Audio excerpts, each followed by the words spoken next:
Din sa baba, habang nakaselect yung groceries, para naka-view pa rin to.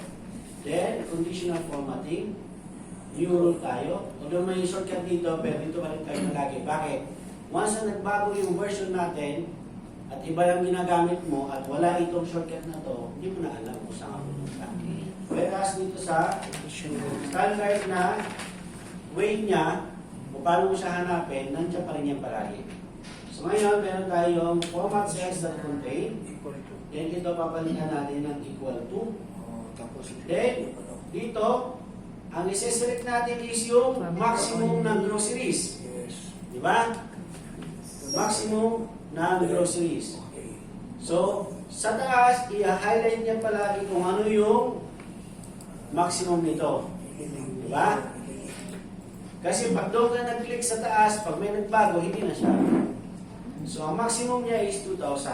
So, ang sabi dito, i-highlight niya palagi ang value na equivalent sa values na to.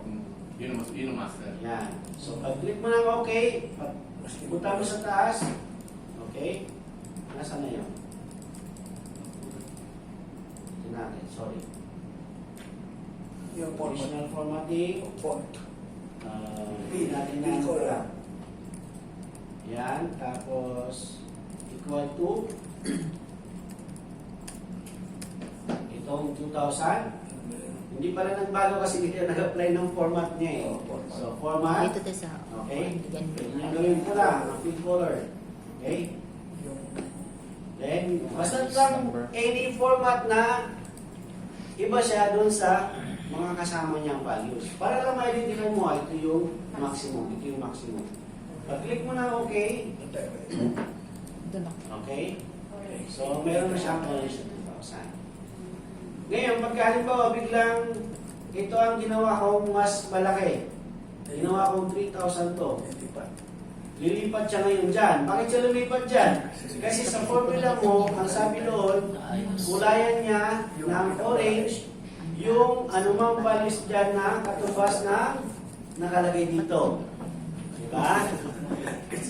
Pag ginawa namin greater than, pag nilagay mo isa, dalawa magkukulay. Oo, pagka ano. So, dalawa magkukulay. Halimbawa, pag naglagay ka, nag-set ka ng greater than, let's say greater than 2,000, eh pagka mayroong dalawang greater than 2,000, lahat yung i-highlight niya. Dito kasi, ang hinahanap natin is, ang instruction natin is, hanapin mo yung find out the maximum value doon sa range ng groceries. So, yun yung medyo trick doon. Okay? Kaya yung instruction ko sa inyo, bakit hindi ko sinama yung instruction dito? Diba? Yung instruction na to, yung number 4, pwede ko naman siyang ilagay doon sa table 1, di ba?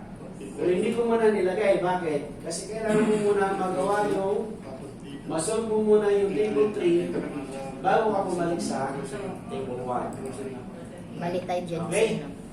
Malinaw na? Yes po. Okay. So question, sino yung may ibang clarification bago tayo mag-proceed ng additional lesson? Sir, may question mo ako dito siya sa ano. Dito wala na sa check.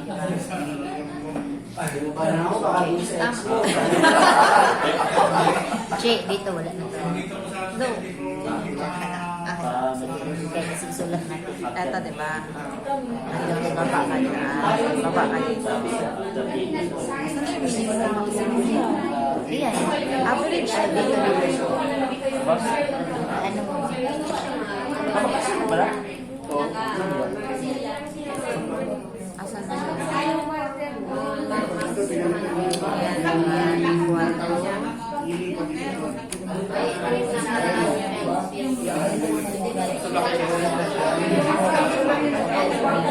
Oo, sir. Ay, hindi na tayo na. Oo. Diba? Ang kadagdag Siya for money. So,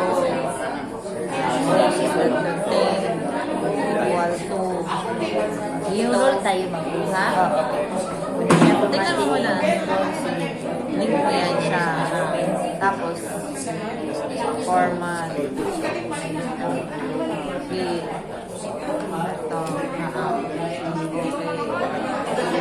Ay, sa color pala yung dito. Ay, hindi mo man sinari ito. Okay. Tama man din tayo kasi pag pinalitan mo yung number kung alin dyan ang pinakamataas, magpapalitan lang ang pinakamalaki. Tama pa din tayo kasi palitan mo to.